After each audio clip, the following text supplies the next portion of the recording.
Bismillahirrohmanirrohim. Assalamualaikum warahmatullahi wabarakatuh. Alhamdulillahirabbil alamin.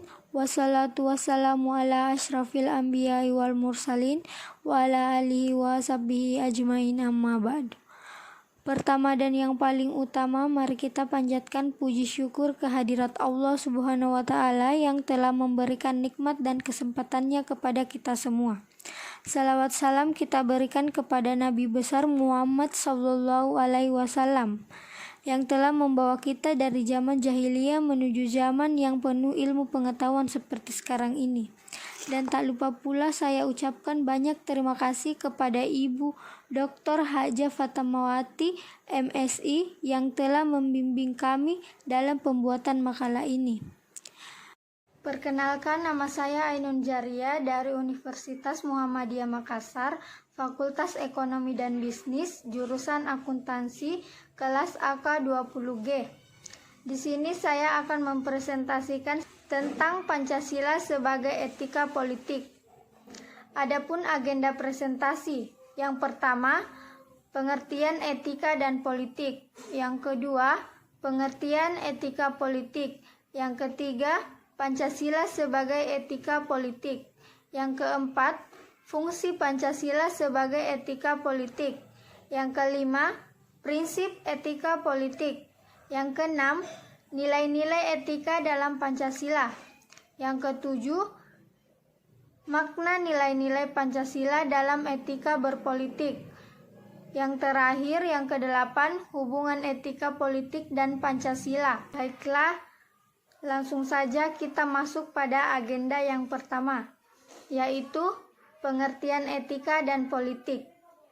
Etika adalah suatu ilmu yang membahas tentang bagaimana dan mengapa kita mengikuti suatu ajaran moral tertentu, atau bagaimana kita harus mengambil sikap yang bertanggung jawab berhadapan dengan berbagai ajaran moral. Moral adalah perbuatan atau tingkah laku atau ucapan seseorang dalam berinteraksi dengan manusia. Adapun manfaat etika, yang pertama dapat membantu suatu pendirian dalam beragam pandangan dan moral. Yang kedua dapat membantu membedakan mana yang tidak boleh dirubah dan mana yang boleh dirubah. Yang ketiga membantu seseorang mampu menentukan pendapat. Yang keempat, dapat menjembatani semua dimensi atau nilai-nilai. Sedangkan politik adalah proses pembentukan dan pembagian kekuasaan dalam masyarakat yang antara lain berwujud proses pembuatan keputusan, khususnya dalam negara.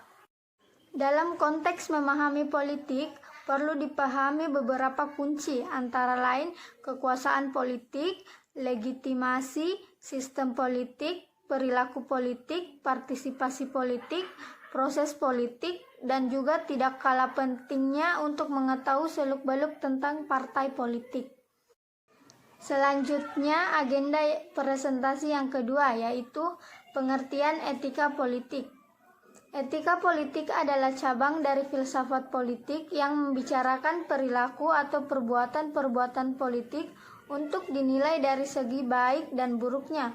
Filsafat politik adalah seperangkat keyakinan bermasyarakat, berbangsa, dan bernegara yang dibela dan diperjuangkan oleh para penganutnya, seperti komunisme, fasisme, dan demokrasi.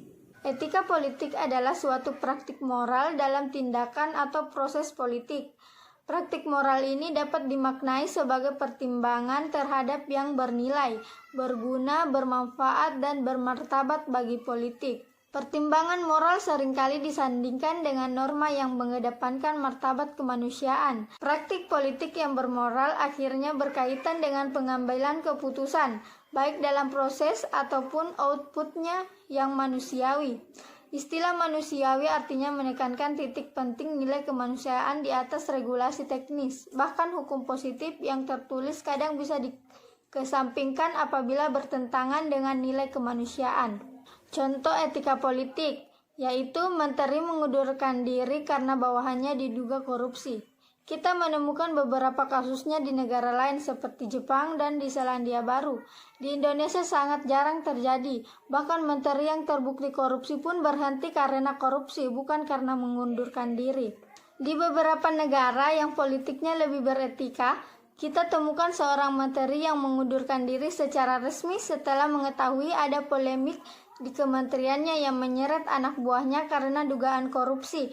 Dugaan korupsi sekiranya sudah bikin malu, apalagi korupsinya. Selanjutnya yaitu agenda presentasi ketiga, yaitu Pancasila sebagai etika politik. Pancasila sebagai suatu sistem filsafat pada hakikatnya merupakan suatu nilai sehingga merupakan sumber dari segala penjabaran norma, baik norma hukum, norma moral, maupun norma kenegaraan lainnya. Terkandung di dalamnya suatu pemikiran-pemikiran yang bersifat kritis, mendasar, rasional, dan komprehensif, menyeluruh, dan sistem pemikiran ini merupakan suatu nilai. Sebagai suatu nilai, Pancasila memberikan dasar-dasar yang bersifat fundamental dan universal bagi manusia, baik dalam hidup masyarakat, berbangsa, dan bernegara. Nilai-nilai tersebut kemudian dijabarkan dalam suatu norma-norma yang jelas, sehingga merupakan suatu pedoman. Norma-norma tersebut meliputi 1. Norma moral, yaitu berkaitan dengan tingkah laku manusia yang dapat diukur dari sudut baik maupun buruk. Yang kedua, norma hukum, yaitu suatu sistem peraturan perundang-undangan yang berlaku di Indonesia. Dalam pengertian inilah, maka Pancasila berkedudukan sebagai sumber dari segala sumber hukum di negara Indonesia. Selanjutnya, agenda presentasi yang keempat, fungsi Pancasila sebagai etika politik. Fungsi etika bagi kehidupan kenegaraan adalah alat untuk mengatur tertib hidup kenegaraan, berlandasan fleksibilitas bergerak yang bersumber dari pengalaman, dan fungsi etika politik dalam masyarakat terbatas pada penyediaan alat-alat teoritis untuk mempertanyakan serta menjelaskan legitimasi politik secara bertanggung jawab. Selanjutnya agenda presentasi yang kelima, yaitu prinsip etika politik. Prinsip-prinsip etika politik yang menjadi titik acuan orientasi moral bagi suatu negara adalah adanya cita-cita the rule of law, partisipasi demokrasi masyarakat, jaminan HAM menurut kekhasan paham kemanusiaan dan struktur kebudayaan masyarakat masing-masing, dan keadilan sosial. Jaminan hak-hak asasi manusia adalah bukti kemanusiaan yang adil dan beradab, karena hak asasi manusia menyatakan bagaimana manusia wajib diperlakukan dan wajib tidak diperlakukan agar sesuai dengan martabatnya sebagai manusia. Kontekstual karena baru mempunyai fungsi di mana manusia tidak lagi dilindungi oleh adat atau tradisi dan sebaliknya diancam oleh negara modern. Mutlak karena manusia memilikinya bukan karena pemberian negara, masyarakat, melainkan karena ia manusia, jadi dari tangan pencipta. Kemanusiaan yang adil dan beradab juga menolak kekerasan dan eksklusivisme suku dan ras. Agenda presentasi selanjutnya yaitu nilai-nilai etika dalam Pancasila. Yang pertama, tatanan bermasyarakat. Nilai-nilai dasarnya seperti tidak boleh ada eksploitasi sesama manusia, berperikemanusiaan, dan berkeadilan sosial. Yang kedua, tatanan bernegara dengan nilai dasar merdeka, berdaulat, bersatu, adil, dan makmur. Yang ketiga, tatanan bekerjasama antar negara atau tatanan luar negeri dengan nilai tertib dunia, kemerdekaan, perdamaian abadi, dan keadilan sosial. Yang keempat, tatanan pemerintah daerah dengan nilai berpermusyawaratan, mengakui asal-usul keistimewaan negara. Yang kelima, tatanan hidup beragama, kebebasan beribadah sesuai dengan agamanya masing-masing. Yang keenam, tatanan bela negara, hak dan kewajiban warga negara untuk membela negara. Yang ketujuh, tatanan pendidikan mencerdaskan kehidupan bangsa. Yang kedelapan, tatanan berserikat, berkumpul, dan menyatakan pendapat. Yang kesembilan, tatanan hukum dan keikutsertaan dalam pemerintahan. Yang terakhir, yang ke-10, tatanan kesejahteraan sosial dengan nilai dasar kemakmuran masyarakat.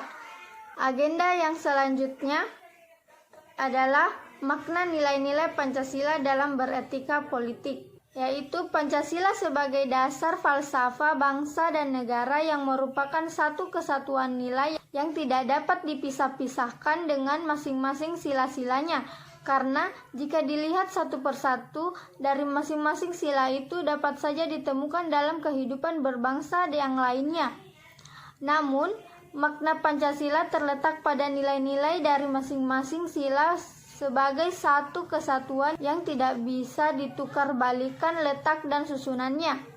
Untuk memahami dan mendalami nilai-nilai Pancasila dalam etika berpolitik itu semua terkandung dalam kelima sila Pancasila. Sebagai dasar filsafah, negara Pancasila tidak hanya merupakan sumber derivasi peraturan perundang-undangan, melainkan juga merupakan sumber moralitas, terutama dalam hubungannya dengan legitimasi kekuasaan, serta hukum sebagai kebijakan dalam melaksanakan dan menyelenggarakan negara. Sila pertama, ketuhanan yang Maha Esa, serta sila kedua, kemanusiaan yang adil dan beradab, adalah merupakan sumber nilai-nilai moral bagi kehidupan berbangsa dan bernegara. Agenda presentasi yang terakhir adalah hubungan etika politik dan Pancasila. Dalam kaitannya, Pancasila merupakan sumber etika politik itu sendiri. Etika politik menuntut agar kekuasaan dalam negara dijalankan sesuai dengan asas legitimasi hukum, secara demokratis, legitimasi demokratis berdasarkan prinsip-prinsip moral atau tidak bertentangan dengannya, legitimasi moral. Pancasila sebagai suatu sistem filsafat memiliki 3 dasar tersebut. Atas keyakinan demikianlah, maka negara Indonesia berdasarkan pada ketuhanan yang Maha Esa dan negara memberikan jaminan sesuai dengan keyakinan dan kepercayaannya untuk beribadah dan beragama. Bagi semua warga tanpa kecuali tidak boleh ada sikap dan perbuatan yang anti ketuhanan yang Maha Esa dan anti keagamaan. Hal ini diatur dalam Undang-Undang 1945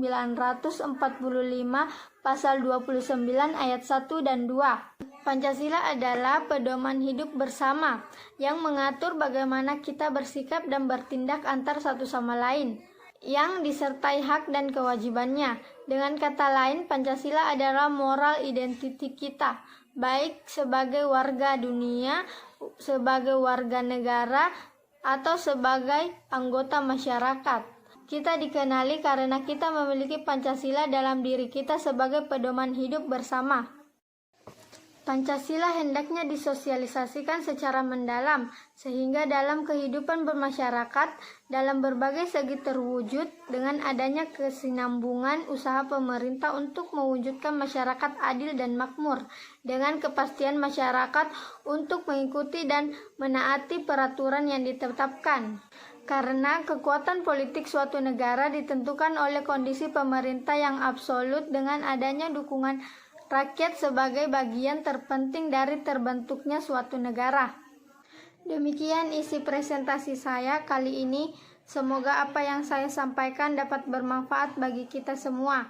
Jika ada kekurangan mohon dimaafkan karena kesempurnaan sungguh hanya milik Allah Subhanahu wa taala. Akhirul kalam, subhanakallahumma wa bihamdika asyhadu an la ilaha illa anta astaghfiruka wa atubu ilaik. Wassalamualaikum warahmatullahi wabarakatuh.